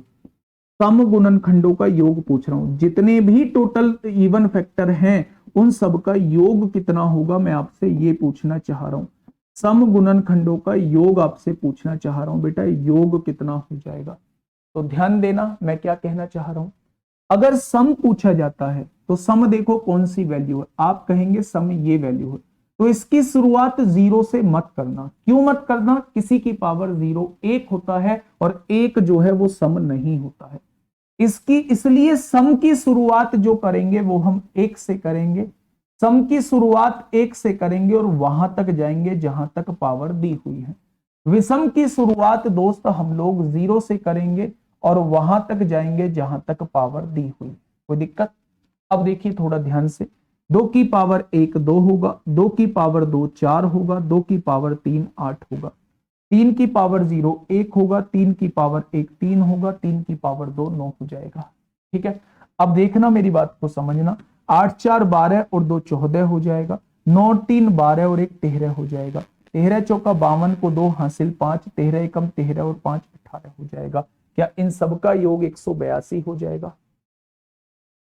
क्या इन सब का योग 182 हो जाएगा? सर 72 में तो 5 प्राइम नंबर होते ही नहीं है बेटा, वो प्राइम नंबर नहीं पूछ रहा होता है, प्राइम नंबर का यूज कितनी बार हुआ है वो आपसे पूछ रहा होता है। प्राइम नंबर का यूज कितनी बार हुआ है, तो 72 को कैसे लिखते हैं, 72 को लिखते हैं 2 दूनी 4 दूनी 8, 8 तिया 24 तिया 72। क्या ये सारे के सारे प्राइम नंबर हैं? तो प्राइम नंबर का यूज कितनी बार हुआ है तो वो आप चीज निकाल रहे होते हो, 5 बार हुआ है। अगर वो आपसे पूछेगा अभाज्य गुणनखंड हैं कितने, तो केवल 2 ही अभाज्य गुणनखंड यूज हुए हैं, लेकिन वो क्वेश्चन में दे रहा होता है कि अभाज्य गुणनखंड का यूज कितनी बार हुआ है, तो मेरे दोस्त वो 5 बार हुआ है और यही चीज हम लोग निकाल रहे होते हैं। ठीक है भाई, तो क्या आपके ये दोनों चीजें समझ में आ चुकी हैं? जब वो टोटल की बात करता है तो 0 से स्टार्ट करके वहां तक जाते हैं जहां तक पावर लिखी हुई है। जब वो इवन की बात करता है तो इवन वाली 1 से स्टार्ट करते हैं। क्यों स्टार्ट करते हैं? क्योंकि अगर हमने 2 की पावर 0 को ले लिया तो 2 की पावर 0 1 हो जाएगा और 1 जो होता है वो सम नहीं होता, एक विषम होता है। यहां जो केवल मुझे लेने हैं सम लेने हैं, सम गुणनखंडों का योग बताना, इसलिए हम 2 की शुरुआत 1 से कर रहे होते हैं। सम संख्या की शुरुआत 1 से करेंगे, बाकी सब की शुरुआत 0 से करेंगे। ठीक है भाई, बहुत बढ़िया।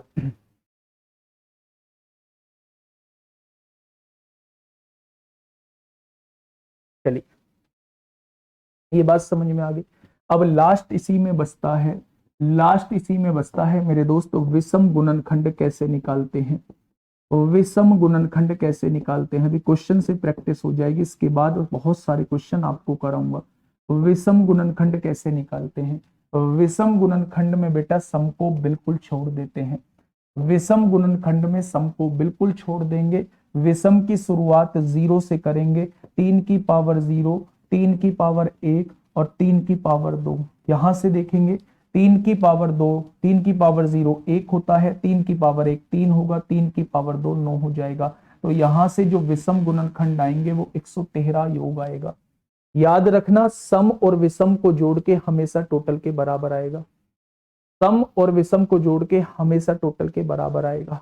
ठीक है भैया, पावर माइनस में कैसे हो जाएंगी गुड़िया, यहाँ पावर माइनस में कैसे हो जाएंगी। ठीक है, ये बात समझ में आ गई, बहुत शानदार बहुत शानदार।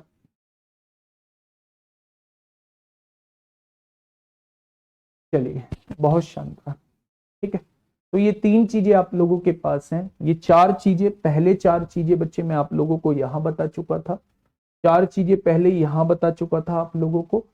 टोटल फैक्टर कैसे निकालेंगे, सम गुणनखंड कैसे निकालेंगे, विषम गुणनखंड कैसे निकालेंगे, और अब 3 चीजें जो है वो यहां करा चुका हूं। कुल गुणनखंडों का योग क्या होगा और सम गुणनखंडों का योग क्या होगा और विषम गुणनखंडों का योग क्या होगा वो यहां बता चुका हूं। ठीक है भाई, चलिए भैया जी कब घातों को जोड़ते हैं और कब घातों की गुणा करते हैं। घातों को तब जोड़ते हैं जब चीजें गुणा में होती हैं, और घातों की गुणा जो है वो कभी भी नहीं करते हैं। जब पावर की पावर होती है, जैसे अगर मैं यहां से कहूं a की पावर x है और उसकी भी पावर b है, तो x और b की गुणा हो जाएगी, ये a की पावर bx हो जाएगा। ये घातांक करनी में कराऊंगा। अगर यहाँ a की पावर x है मल्टीप्लाई में b की पावर मल्टीप्लाई में a की पावर यहाँ 3x है, तो जब बेस सेम होते हैं और चीजें गुणा में होती हैं तो पावर जुड़ जाती हैं, तो यहाँ e की पावर 4x इस क्वेश्चन का जवाब हो जाएगा। ठीक है भाई, चलिए बहुत शानदार। हाँ देखिए आगे बढ़ते हैं, परफेक्ट स्क्वायर वाला भी बता दूंगा, ध्यान से सुनिए। एक बेटा वो गुणनखंड आप लोगों से बहुत पूछ रहा होता है, अब वो गुणनखंड आप लोगों से पूछ रहा होता है। हिंदी की क्लास है तो दोस्त जिसको जाना है प्लीज हाथ जोड़ के रिक्वेस्ट है, जिसको जाना है वो चला जाइए, जिसको भी जाना है। हिंदी की क्लास करो, मैथ की क्लास करो, साइंस की क्लास, जिसको जहां करनी है करिए। मेरा टाइम मैंने आपको बता रखा है 9:55 तक का है, 9:55 तक ही पढ़ाऊंगा। ठीक है भाई, चलिए बात को समझना। मैंने 72 को कैसे लिख दिया, मैंने 72 को दोस्त लिख दिया 2 की पावर 3 8 हो गया और 3 की पावर 2 9 हो गया, 8 नाम 72 होते हैं। वो आपसे कह रहा होता है कि ऐसे कितने गुणनखंड हैं जो 2 से डिवाइड हो जाते हैं, यानी 2 के मल्टीपल वो आपसे पूछ रहा होता है। तो बच्चा 2 के मल्टीपल, जिसका भी मल्टीपल पूछे उसे बाहर एक कॉमन ले लीजिए। अगर 1 2 बाहर आपने कॉमन ले चुके हैं तो यहाँ 2 कितने बचेंगे, 2 बचेंगे, 3 पर कोई फर्क नहीं पड़ेगा। जिसका भी मल्टीपल आपसे पूछे उसे बाहर ले लीजिए। ठीक है भैया, तो इसका तो मल्टीपल पूछ रहा है। अब इसके टोटल फैक्टर, 2 में 1 बढ़ाया तो पावर 3 आई, 2 में 1 बढ़ाया तो पावर 3 आई, यानी 9 ऐसे फैक्टर होंगे जो 2 के गुणज होंगे, 2 के मल्टीपल होंगे। अगर मैं आप लोगों से ये कहता हूं, भाई 3 के गुणज कितने होंगे, 3 के मल्टीपल कितने होंगे, तो 3 आपने कॉमन ले लिया, 3 आपने कॉमन ले लिया तो यहां कितना बचा, यहां तो 2 की पावर 3 ही रहेगा। 2 में से एक 3 बाहर ले लिया है तो केवल एक 3 बचेगा। इस 3 के तो आपको मल्टीपल चाहिए। अब टोटल फैक्टर निकालें, 3 में 1 बढ़ाएंगे 4 आएगा, 1 में 1 बढ़ाएंगे 2 आएगा, यानी 8 ऐसे फैक्टर होंगे जो 3 के मल्टीपल होंगे। ठीक है भाई, अगर मैं आपसे 4 के फैक्टर आपसे पूछता हूं, यानी 2 की पावर 2 आपने बाहर कॉमन ले लिया है तो केवल एक पावर अंदर बचेगी, यहां 3 की पावर 2 की 2 रहेगी, तो ये किसके कितने फैक्टर हो जाएंगे, 1 में 1 बढ़ाओगे टोटल फैक्टर 2, 2 में 1 बढ़ाओगे टोटल फैक्टर 3, यानी 4 के मल्टीपल जो है वो 6 हो जाएंगे। अच्छा कोई मुझे 5 के मल्टीपल बताएगा क्या, 5 के मल्टीपल कितने होंगे, इन संख्याओं में 5 के मल्टीपल कितने हैं बताओगे क्या?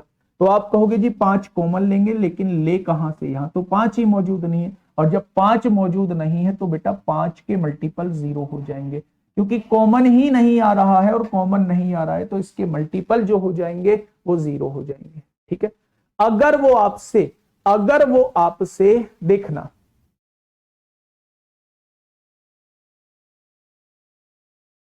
अगर वो आपसे पूछे 6 के मल्टीपल बताओ, 6 के मल्टीपल बताओ, तो 6 कैसे बनेगा, 6 जो बनेगा वो 2 गुणा 3 से बनेगा, यानी एक तो आपको 2 कॉमन लेना होगा तो 2 2 यहां बच जाएंगे, एक आपको 3 कॉमन लेना होगा, यहां एक 3 बच जाएगा। आपको तो इसका मल्टीपल चाहिए, इसको अलग रख दो। यहां देखिए 2 की पावर 2 है तो एक पावर बढ़ेगी 3 आएगा, एक पावर बढ़ेगी 2 आएगा, यानी 6 के मल्टीपल भी 6 ही होंगे। 6 के मल्टीपल भी कितने हो जाएंगे, वो 6 ही हो जाएंगे। अगर मैं 7 के मल्टीपल पूछूं तो 7 कॉमन ही नहीं आ सकता, 0 होंगे। अगर मैं 8 के मल्टीपल पूछूं तो बेटा 2 की पावर 3 पूरी की पूरी बाहर लेनी होगी, 8 कॉमन ले दिया तो यहां क्या बचेगा, 3 की पावर 2। आपको तो इसके मल्टीपल चाहिए तो इसे तो भूल जाओ, 2 में 1 बढ़ाया तो पावर 3 आ जाएगी, यानी 8 से कटने वाली 3 संख्याएं होंगी, ये आपको यहां निकालना है। ठीक है भाई, आप मुझे बताइए कि आप गुणनखंड निकाल पाओगे, क्या आप गुणनखंड निकाल पाओगे? जस्ट एक बार मैं रिकॉल करूंगा, उसके बाद क्वेश्चन की तरफ चलूंगा। मेरे दोस्त दिमाग पे थोड़ा सा हाथ रखिए, 1 सेकंड 20 सेकंड की आप शांति लीजिए, थोड़ी सी शांति लीजिए, दिमाग पे थोड़ा सा हाथ रख के शांत रहिए, है ना। अब आप क्या करिए, 20 सेकंड बाद आप लोगों को करना है मेरे दोस्त, दिमाग में शांति बना के फिर 20 सेकंड बाद आप लोगों को फिर से चीजें रिकॉल करनी है। मैंने आज आप लोगों को फैक्टर नाम का टॉपिक पढ़ाया। फैक्टर होता है बेटा गुणनखंड। गुणनखंड होता है जो दी हुई संख्या को कंप्लीटली डिवाइड कर देता है, वो दी हुई संख्या के गुणनखंड कहलाते हैं।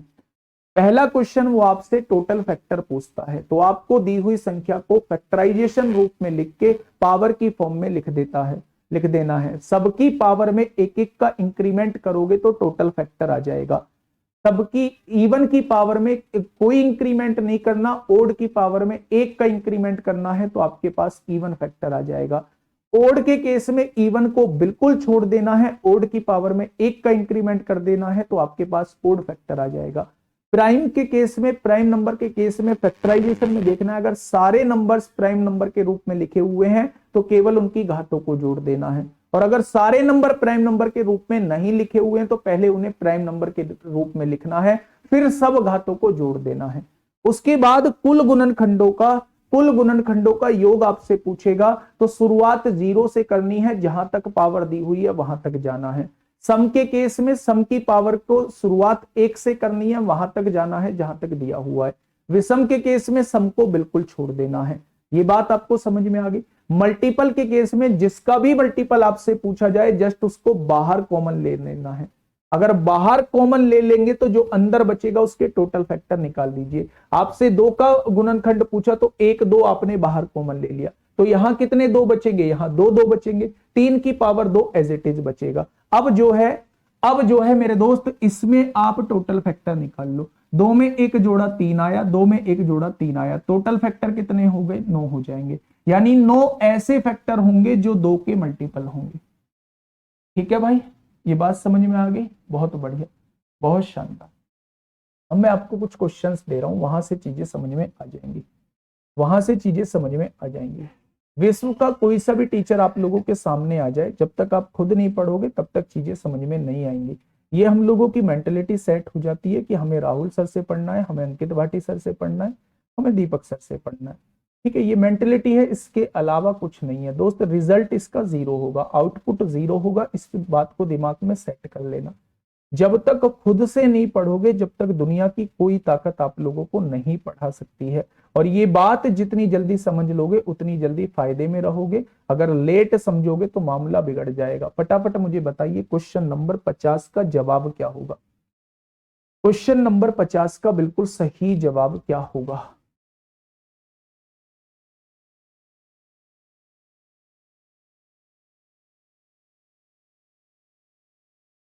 क्वेश्चन नंबर 50 का क्या हो जाएगा बिल्कुल सही जवाब।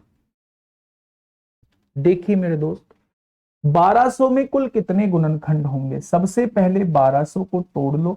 1200 को तोड़ोगे कैसे, आप ना थोड़ी सी एक बेहतरीन अप्रोच लगाना, स्मार्ट अप्रोच। क्या 12 को लिख सकते हो 12 गुणा 100, तो आप कहेंगे बिल्कुल लिख सकते हो। या 12 को तोड़ सकते हो, 2 की पावर 2 4 हो गया, और 3 की पावर 1 12 हो गया। 100 को तोड़ सकते हो, क्या 2 की पावर 2 4 हो गया, और 5 की पावर 2 25 हो गया, 25 चौका 100। यानी 2 जो है वो कितनी बार है, 4 बार है। 4 बार, 2 बार यहां 2 बार यहां। 3 जो है वो 1 बार है, और 5 जो है वो 2 बार है। क्या यही आएगा 1200 का फैक्टराइजेशन, क्या यही आएगा दोस्त 1200 का फैक्टराइजेशन। बहुत बढ़िया। अब सबकी पावर में एक एक बढ़ाओ। 4 में 1 बढ़ाया 5 आया, क्योंकि टोटल पूछे हैं। 1 में 1 बढ़ाया तो 2 आया, और 2 में 1 बढ़ाया तो 3 आया। दोस्त मेरे कितने फैक्टर आ जाएंगे, 30 आ जाएंगे। लेकिन मैं यही आपसे सम पूछ लूं कि सम कितने आएंगे, तो थोड़ा सम के बारे में भी जानकारी दे दो, थोड़ा विषम के बारे में भी जानकारी दे दो, थोड़ा अभाज्य के बारे में भी जानकारी दे दो। इन 3 क्वेश्चन के बारे में थोड़ी सी जानकारी दे दो। और ऐसे ऐसे कितने फैक्टर होंगे जो 5 के मल्टीपल होंगे, थोड़ा इसके बारे में भी जानकारी दे दो। ये 4 क्वेश्चन मैंने आपसे पूछ लिए हैं, फटाफट मुझे बताओ क्या होंगे इसके बिल्कुल सही जवाब, क्या हो जाएंगे इसके बिल्कुल सही जवाब। एक क्वेश्चन आपसे पूछा गया था, मैंने 4 क्वेश्चन और एडवांस आपसे पूछ लिए हैं मेरे दोस्तों। फटाफट बताएंगे क्या होगा इसका बिल्कुल सही जवाब। जब बात होती है सम गुणनखंड की, तो सम की पावर में कोई बढ़ोतरी नहीं होती, 4 की 4 लिख दो। विषम की पावर में 1 की बढ़ोतरी होगी, विषम की पावर में 1 की बढ़ोतरी होगी और यहाँ पे 24, 4 दूनी 8 तिया 24। किसका 24 आया है? 24 वाला कोई भी नहीं है। 24 वाला मेरे दोस्त कोई भी नहीं आया है, तो ये 24 हो जाएंगे। विषम के केस में सम को बिल्कुल छोड़ देते हैं, विषम की पावर में 1 बढ़ाएंगे और यहां विषम की पावर में 1 बढ़ाएंगे, टोटल 6 आ जाएगा। मैंने सही किया है या नहीं तो ये देखेंगे। 24 और 6 30, ये टोटल के बराबर आना चाहिए। बिल्कुल हम लोगों ने सही किया है। अगर मैं अभाज्य संख्या का आपसे पूछूं तो आप कहेंगे पहले ये देख लो कि सारी की सारी अभाज्य संख्या है, तो आप कहेंगे सारी की सारी अभाज्य संख्या है। तो बेटा पावर्स को जस्ट ऐड कर दो, 4 और 1 5 और 2 7 हो जाएंगे। क्या हो गया 7? अगर मैं आप लोगों से पूछूं भैया 5 के मल्टीपल कितने हैं, तो आप कहेंगे 1 5 को कॉमन ले दो। 1 5 को कॉमन ले दिया तो बेटा क्या यहां से 5 कॉमन आया? नहीं आया। इसे ऐसे का ऐसे ही लिख दो। क्या यहां से 5 कॉमन आया? आपने कहा नहीं आया। इसे ऐसे का ऐसे ही लिख दो। यहां से एक 5 कॉमन बाहर आ चुका है, तो एक 5 जो है वो अंदर बचा होगा। आपको अब ये टोटल फैक्टर निकालने हैं। 4 में 1 बढ़ाया 5 आएगा, 1 में 1 बढ़ाया 2 आएगा, इस 1 में 1 बढ़ाया 2 आएगा, यानी 20 ऐसे फैक्टर होंगे जो 5 के गुणज होंगे, यानी 5 से इजिली डिवाइड हो जाएंगे। 20 ऐसे फैक्टर होंगे, 20 ऐसे फैक्टर होंगे जो 5 के गुणज होंगे, यानी 5 के मल्टीपल होंगे। तो ये पांचों चीज आप लोग आसानी से निकाल पाएंगे। Question number 51। क्वेश्चन नंबर 51 दोस्त फटाफट मुझे बताएंगे क्या होगा इसका बिल्कुल सही जवाब।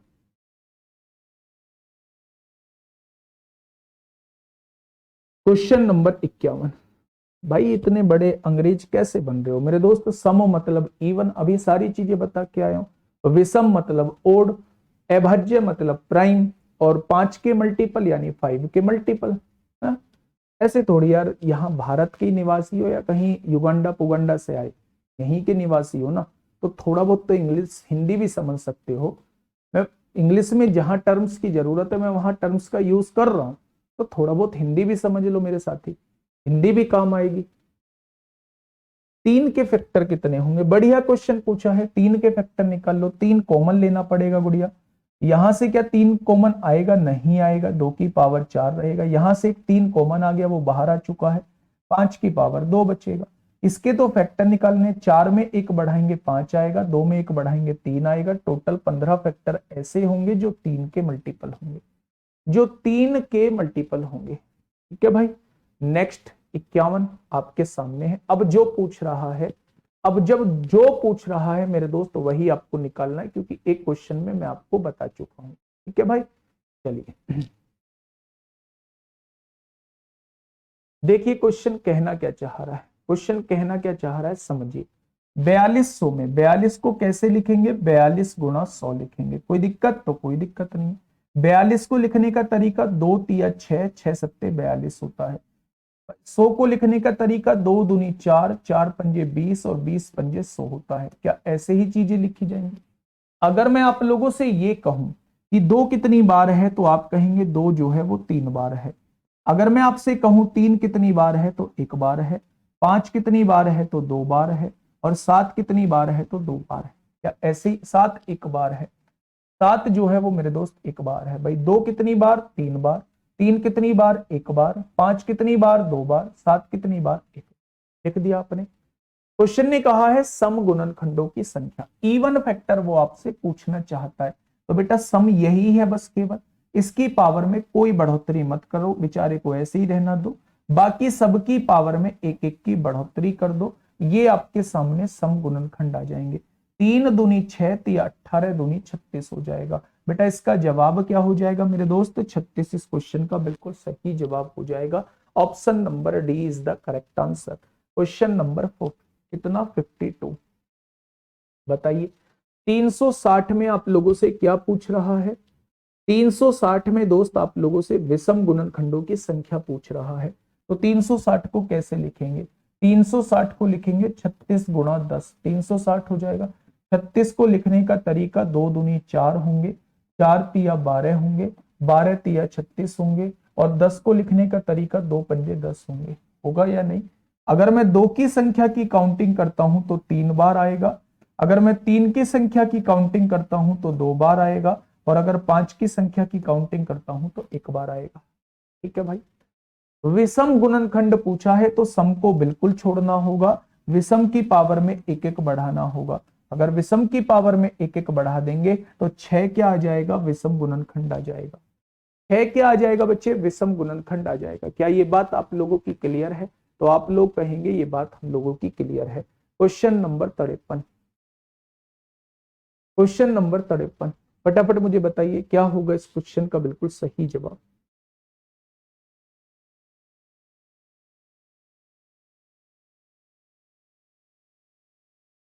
2000 के एक धनात्मक गुणनखंड कितने होंगे? वो टोटल फैक्टर पूछना चाह रहा है, निकाल दो भाई टोटल फैक्टर कैसे निकालते। सारी चीज तो बताई हुई है मेरे साथी। मैं आपको बता दूं सीरियस वाला कंपटीशन ज्यादा नहीं है, बस आप लोग मन लगा के पढ़ते रहो। सीरियस वाला कंपटीशन बहुत कम है। जहां इस क्लास की शुरुआत हुई थी वो बच्चे थे बच्चा 10,000 प्लस, और आज जो बच्चा है वो है 5,000, 5100 5200 बच्चा घूम रहा है। तो मेरे दोस्त 50% कॉम्पिटिशन तो आपको यही देखने को मिल जाएगा। और ऐसा मेरी क्लास के साथ ही नहीं है, ऐसा हर एक क्लास के साथ है। ऐसा ही रीजनिंग के साथ है, ऐसा ही हिस्ट्री के साथ है, ऐसा ही पॉलिटी के साथ है, ऐसा ही सबके साथ है।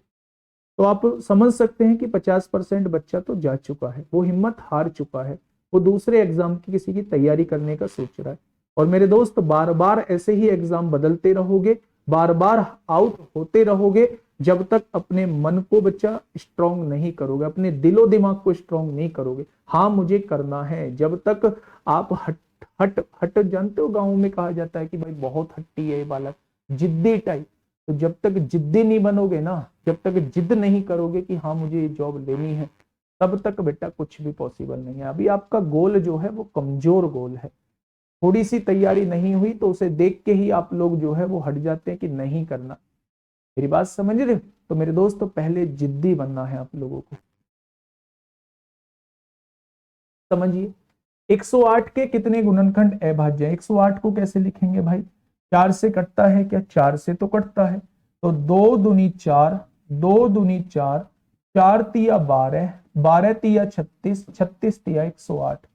2 दूनी 4, 4 तिया 12, 12 तिया 36, 36 तिया 108। यानी 2 की पावर 2 और 3 की पावर 3। उसने क्या पूछा है? अभाज्य। तो क्या ये अभाज्य है? तो आपने कहा दोनों अभाज्य हैं, तो दोनों पावर्स को ऐड कर दो। 3 और 2 कितना आएगा? 5 इस क्वेश्चन का जवाब हो जाएगा। ठीक है भाई। नेक्स्ट क्वेश्चन,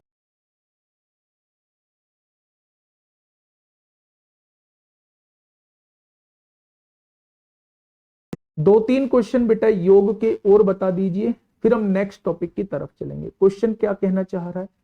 216 के विषम भाजकों का योग कितना है? विषम भाजक बेटा सबसे पहले 216 को लिखते कैसे हैं? 6 का क्यूब होता है, तो 2 की पावर 3 हो जाएगा, और 3 की पावर भी 3 हो जाएगा। भाई आप लोग जानते हो, सिंपल सी बात बताओ, क्या 216 6 का क्यूब होता है? और 6 कैसे टूटता है? 2 और 3 में टूटता है। तो 2 की पावर भी 3 लगा दूं और 3 की पावर भी 3 लगा दूं, तो क्या मैं 216 को लिख चुका हूं? तो आप कहेंगे लिख चुके हो। अब उसने विषम भाजकों का योग पूछा है। जब वो विषम भाजकों का योग पूछता है तो सम को बिल्कुल खत्म कर देते हैं, शुरुआत 0 से करते हैं और वहां तक जाते हैं जहां तक पावर दी हुई है। हो गया क्वेश्चन खत्म मेरे दोस्त। किसी की पावर 0 1 होता है, 3 की पावर 2 9 होता है, और 3 की पावर 3 27 होता है। तो अब क्या कहेंगे आप? अब क्या कहेंगे? 27 9 36, 3 39, 39 और 41 हो जाएगा। तो ऑप्शन नंबर डी हो जाएगा, ऑप्शन नंबर डी हो जाएगा। ठीक है भाई, चलिए बहुत शानदार। तो ऐसे केस में अगर समभाजकों का योग पूछता तो सम वाली संख्या की शुरुआत 1 से करते, बाकी सबकी शुरुआत 0 से करते। अगर टोटल पूछता तो सबकी शुरुआत 0 से करते। तो ये 3 चीज आप लोगों को याद रखनी है, और प्रैक्टिस करोगे तो दिलो दिमाग में सेट हो जाएंगे। क्वेश्चन नंबर 55, क्वेश्चन नंबर 55, एक बड़ी सी संख्या आप लोगों को दे दी, एक बड़ी सी संख्या आप लोगों को दे दी। ठीक है,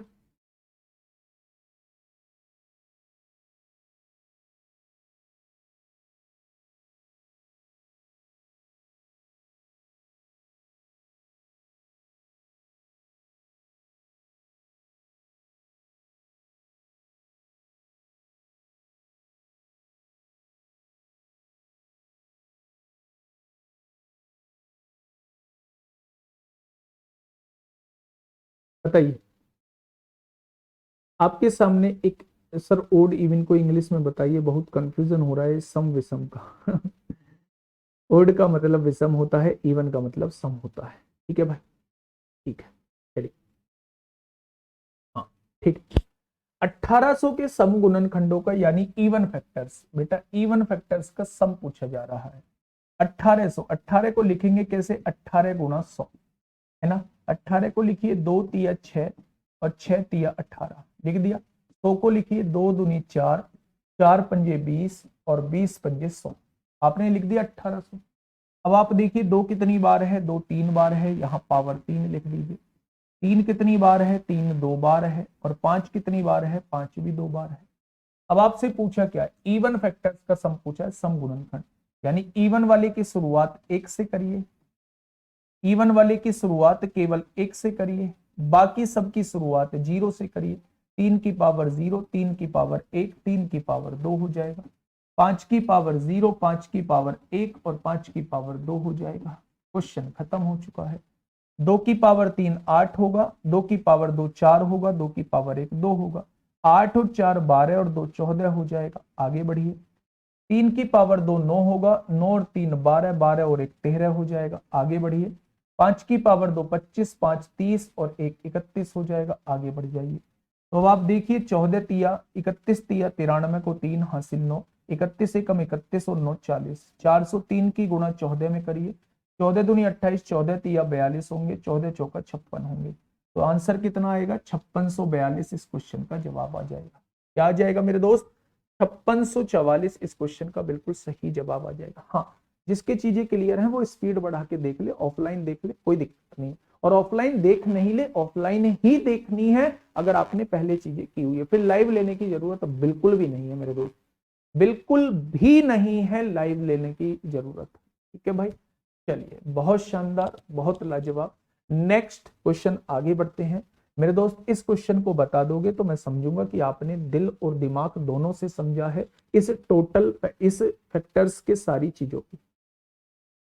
जल्दी से बताइए क्या होगा इस क्वेश्चन का साथी, बिल्कुल सही जवाब। एक बेहतरीन सा क्वेश्चन आप लोगों के सामने है मेरे साथी। क्वेश्चन कहना क्या चाह रहा है, 4 की पावर 11 प्लस 4 की पावर 12 प्लस 4 की पावर 13 प्लस 4 की पावर 14, और आपसे पूछा है कि इसके धनात्मक गुणनखंड। एक बच्चे ने अभी क्वेश्चन भी करा था धनात्मक गुणनखंड, तो मैंने बताया भी था कि धनात्मक गुणनखंड का वो आपसे टोटल फैक्टर पूछना चाह रहा है। धनात्मक गुणनखंड का मतलब है वो आपसे टोटल फैक्टर पूछना चाह रहा है। अब हमने तो चीजें मल्टीप्लाई में पढ़ी हैं, अगर चीजें मल्टीप्लाई में होती है तभी हम लोग आंसर निकाल पाते हैं।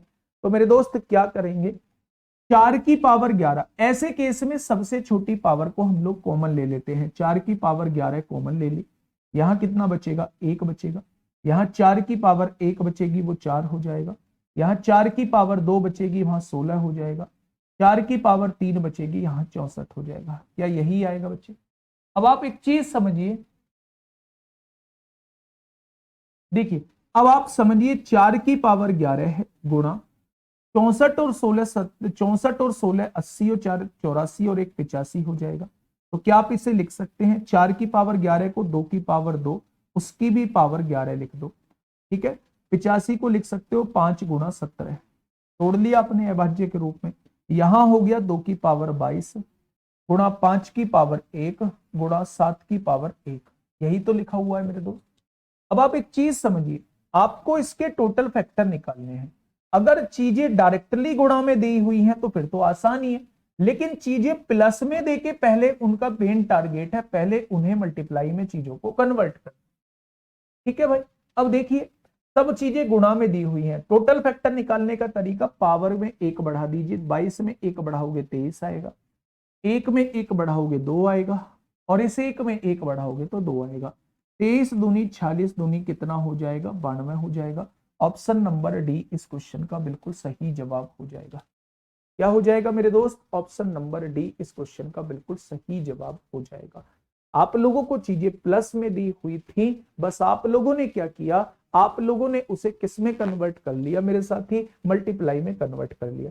ऐसे क्वेश्चन को करने का एक ही तरीका होता है, सबसे छोटी पावर को कॉमन ले लो। फिर मैं आप लोगों को बता दूं कि जब आपके पास इस फॉर्म में एक्सप्रेशन आ जाएगा तो वो आपसे कुछ भी पूछ सकता है। वो आपसे इवन फैक्टर पूछ सकता है तो वो 22 ही रहने देंगे, 22 दूनी 44 दूनी 88 हो जाएगा। वो आपसे ओड फैक्टर पूछ सकता है तो इसको काट देंगे, एक और एक दो, एक और एक दो, दो दूनी 4 हो जाएगा। वो आपसे अभाज्य गुणनखंडों की संख्या पूछ सकता है तो 22 और एक 23 और एक 24 हो जाएगा। ठीक है भाई, ये चारों चीज मैंने आप लोगों को बता दी है। ठीक है सर, 17 का पावर एक पावर, हाँ एक ही तो है बेटा, 17, 7 नहीं 17 है, 17 का पावर एक है। ठीक है चलिए, बहुत शानदार, बहुत शानदार। कुछ नहीं करना था, कुछ नहीं करना था, मैं बता देता हूं। 4 की पावर 11 को जस्ट कॉमन लेना है, जस्ट कॉमन ले दिया, यहां कितना बचेगा 1। अगर 12 में से 11 पावर बाहर जा चुकी है तो एक पावर बची होगी, 4 की पावर 1 4 होता है। 13 में से 11 पावर बाहर जा चुकी है, 2 पावर बची होंगी, 4 की पावर 2 16 होता है। 11 पावर बाहर जा चुकी है, 3 पावर बची होंगी, 4 की पावर 3 64 होता है। यहाँ 4 की पावर 11, इन सबको जोड़ा 85 होता है। और 85 को हम तोड़ सकते हैं। सबसे पहले तो 4 को तोड़ा 2 की पावर 2 में, और बाहर पावर 11 है। 85 को 5 गुना 17 में, पावर की पावर गुणा हो जाएगी, 2 की पावर 22, 5 की पावर 1, 7 की पावर 1। अगर टोटल फैक्टर निकलवाना चाहता है तो सबकी पावर में एक एक बढ़ा के लिख दो, आपके सामने टोटल फैक्टर आ जाएगा। ठीक है भाई, चलिए बहुत शांत। 1 + 4 + 16, 1 + 4 ये वाला बेटा, 4 की पावर 11 कॉमन लो ना। जब कॉमन लोगे ये पूरी की पूरी बाहर आ चुकी है, देखिए ये पूरी की पूरी बाहर आ चुकी है तो यहाँ 1 बचेगा।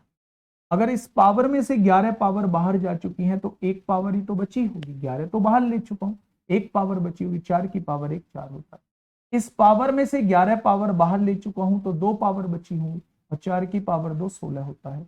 और इस पावर में से 11 पावर बाहर ले चुका हूं तो यहाँ 3 पावर बची होंगी, और 4 की पावर 3 64 होता है। ठीक है, ये बात समझ में आ गई क्या? बहुत शानदार। क्वेश्चन नंबर 57 ये पूछ रहा है 4 के मल्टीपल कितने हैं। या तो वो कहेगा 4 से विभाज्य कितने हैं, उसका भी सेम मतलब है, या 4 के मल्टीपल कितने हैं। 4 के मल्टीपल कितने हैं सर? 17 को 7 की पावर 1 कैसे? नहीं बेटा 17 ही है, वो गलती से हो गया था, ये 17 ही है, 17 की पावर 1 ही है। इसका मुझे बताइए।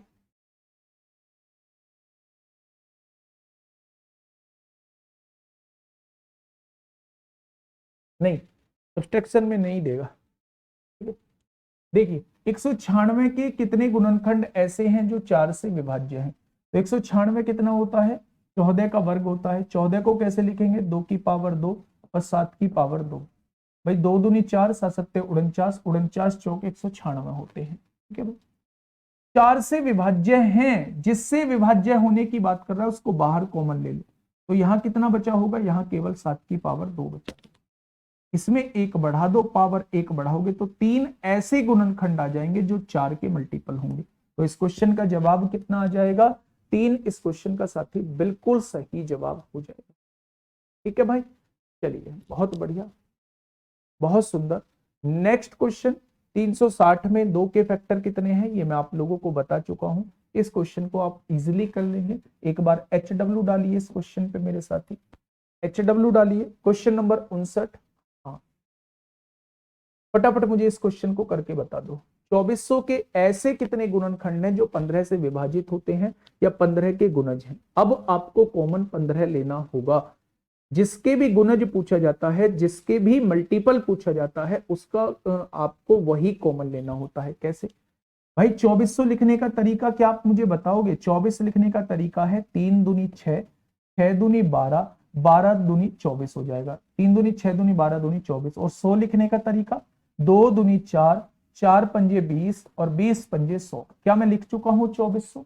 अब आप एक चीज सुनिए थोड़ा सा, अब आप एक चीज सुनिए थोड़ा सा मेरे दोस्त। 3 कितनी बार, 2 कितनी बार है? 1 2 3 4 5। 2 जो है वो 5 बार है, 3 जो है वो 1 बार है, 5 जो है वो 2 बार है। बस यही तो चीजें दी हुई हैं। अब उसने क्या कहा है? उसने कहा है 15 से विभाजित होनी चाहिए। तो 15 कैसे कॉमन लेंगे? एक 3 कॉमन लेंगे, एक 5 कॉमन लेंगे, तभी तो 15 बनेगा। एक 3 बाहर कॉमन ले लिया और एक इसमें से 5 कॉमन ले लिया, तो बेटा यहां क्या बचेगा? ये तो ऐसे का ऐसे ही रहेगा। 3 बाहर कॉमन ले चुके हैं, खत्म करो। एक इसमें से 5 कॉमन ले चुके हैं तो एक 5 बचेगा। भाई इसके मल्टीपल निकालने, पावर में 1 बढ़ाया 6 हो गया, पावर में 1 बढ़ाया 2 हो गया, आंसर कितना आ जाएगा 12 आ जाएगा। आंसर कितना आ जाएगा दोस्त 12 आ जाएगा। ठीक है भाई, आंसर कितना आएगा मेरे साथी, तो आप लोग कहेंगे 12 आ जाएगा। ठीक है दोस्त, नेक्स्ट क्वेश्चन आप लोगों के सामने, इसमें अभाज्य गुणनखंडों की संख्या आपको निकालनी है। यही क्वेश्चन सीजीएल मेंस 2022 में आप लोगों से पूछा गया था। यही क्वेश्चन सीजीएल मेंस 2022 में आप लोगों से पूछा गया था। अगर वो सारी की सारी अभाज्य है तो पावर्स को जोड़ देना, अगर सारी की सारी अभाज्य नहीं है तो अभाज्य बनाना। जैसे ये 35 है, इसे 5 गुना 7 लिखना, ये 30 है तो इसे लिखना 2 पंजे 10 तिया 30 और सबकी पावर को जोड़ देना। तो ये आपके लिए होमवर्क का क्वेश्चन रहने वाला है। कल का जो टॉपिक होगा भाई, क्लास करके आना परिणाम बैच की, नंबर ऑफ जीरोज कल का टॉपिक रहने वाला है। नंबर ऑफ जीरोज पढ़ेंगे और कुछ हद तक रिमाइंडर थ्योरम पढ़ेंगे, कुछ हद तक रिमाइंडर थ्योरम पढ़ेंगे। ठीक है, परसों इस चैप्टर को पूरा खत्म कर देंगे हम लोग। कल नंबर ऑफ जीरोस पढ़ेंगे, रिमाइंडर थ्योरम पढ़ेंगे, परसों जो है वो मिसलेनियस पार्ट हम लोग पढ़ रहे होंगे। ठीक है भाई, आज के लिए इतना ही। मिलते हैं शाम को 8 बजे एक बेहतरीन प्रैक्टिस सेट के साथ। जब तक प्रैक्टिस सेट नहीं करोगे तब तक कॉन्फिडेंस बिल्ड नहीं होगा, ये बात तय है। प्रैक्टिस सेट ऑफलाइन लो ऑनलाइन लो, लेकिन लो जरूर मेरे दोस्त। उसमें क्वेश्चंस कलेक्शन, क्वेश्चन का कलेक्शन एक शानदार है और उसमें मिक्स क्वेश्चन जब आपके सामने आते हैं तो पेपर वाली फील आप लोगों को आएगी। ठीक है दोस्त, तो मिलते हैं शाम को 8 बजे यूट्यूब पर एक